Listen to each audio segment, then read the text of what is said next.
And then she said, "None of you want to see me again." Dad, could you wait a minute?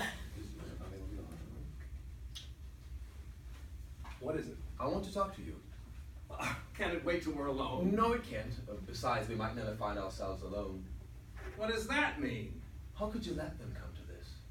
Oh, I assume you mean the Ackers family? Yeah, I mean the Ackers family. You and Lieutenant Ackers were so close. Too close, unfortunately. And it cost me a great deal of money. Thanks to him, my reputation took a beating too. Was he really the only guilty one? Well, who else do you mean? You and he were in that timber deal together. Yes, but it was Ackers who did the survey, wasn't it? That tricky survey? He was the one clear-cutting a national forest. He ran the whole operation up there. I had no idea what Lieutenant Ackers was doing. Lieutenant Ackers didn't seem to know what he was doing himself. Maybe so, but he was found guilty, and I was acquitted. Oh, I know. Insufficient evidence. Acquittal is acquittal. Why are you dragging up all these old stories? Is that what you've been brooding about up there all these years? I promise you, Gregory, down here, that old story's been forgotten long ago. Yeah, but what about the poor Ackers family? Well, honestly, what do you expect me to do for these people? When Ackers was released from prison, he was a broken man, beyond help. There's some men in this world, they take a hit or two, they go under, they don't come back up. Trust me, I've done all I can for this family without exposing myself to all kinds of suspicions and rumors. Suspicious? Well, yes. I've given Ackers a job in the office, and I pay him much, much more than it's worth. I don't doubt that. You don't believe me? I know it doesn't appear in your books. I don't enter expenses like that. Yeah, some expenses it's better to leave out of our accounts. What is that supposed to mean? Have you accounted for what it cost to have Harold Ackers learn photography? Why should I do that? I know you were the one who paid for it. I also know that you were the one who so generously set him up in business. And you say I haven't done a thing for the Ackers family? Tell me, while you were taking this kindly interest in your old friend's son, wasn't that just around the time he was getting married? Oh, hell! That was so long ago, how am I supposed to remember?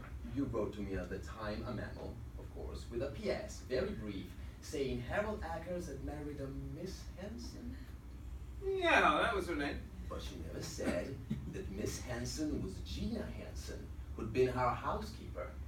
Oh, I didn't realize you've been interested in our former housekeeper. I wasn't, but someone in this house was very interested in her. You're referring to me. Of course I'm referring to you. How dare you! You got a gall! And as for that little photographer, he has the nerve to come here with an accusation like that! Harold never said a word about Now where do you get off with this? Who could have told you this? My mother, poor unhappy woman. She told me the last time I saw her. You two, always together. She turned you against me right from the No, start. it was the suffering she went through. The misery that finally broke her down and destroyed her. Are they suffering and misery? Not more than a lot of people. Sickly, neurotic people. There's nothing to be done with them. I learned that the hard way. Now you come along, the conspiracy theorist. Dragging up a lot of old rumors and slanders against your own father. Honestly, Gregory, I think you could find something better to do with your life. Yeah, I think it's time I did. Well, then maybe you'd learn something useful. You spend years up there being a little bookkeeper, never taking a penny more than minimum wage. I mean, what's the point? It's ridiculous. Well, I'm not so sure about that. I think I know where you're coming from. You want your independence. You don't want to owe me anything. All right. All right, you'll have your independence. Be your own boss. Really? How?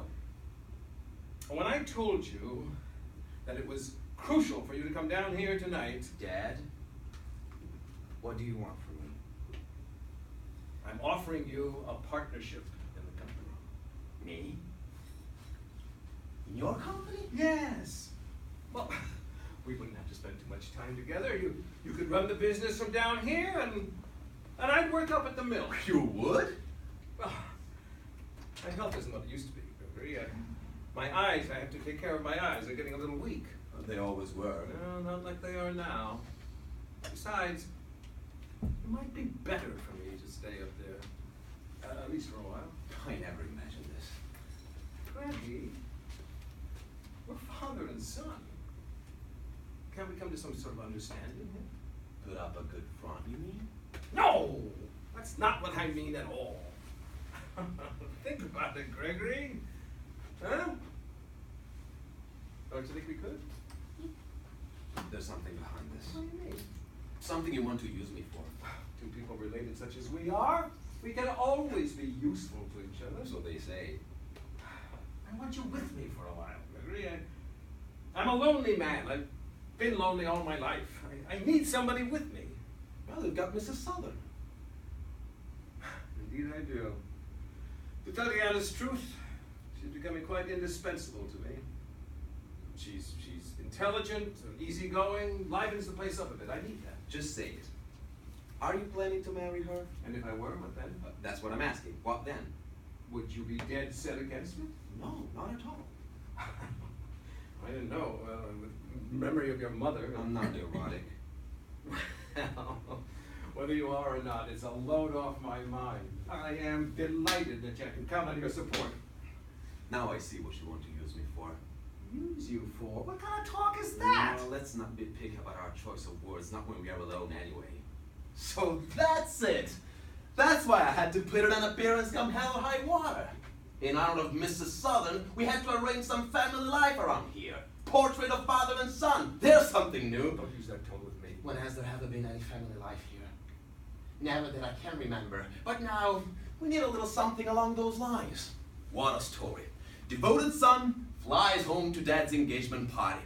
And what's left of all the rumors? Everything his poor dead wife went through? Not a shred. Her son has buried them once and for all. Gregory! I don't think there's a man in this world you hate as much as me. I've seen you too close. You see me through your mother's eyes. But remember, those eyes were a little clouded sometimes. I know what you're getting at. Poor mama's condition. But whose fault was that? You. And all your...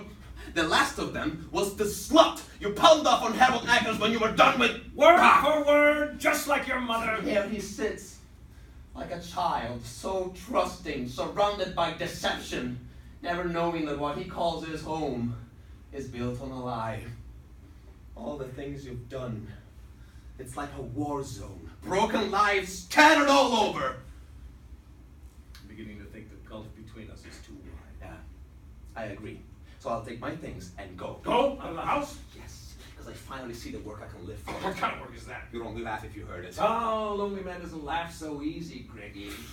Oh, look, Dad. Your guests have played Blindman's Bluff with Mr. Southern. Good night, and goodbye. Poor kid. And he thinks he's not neurotic.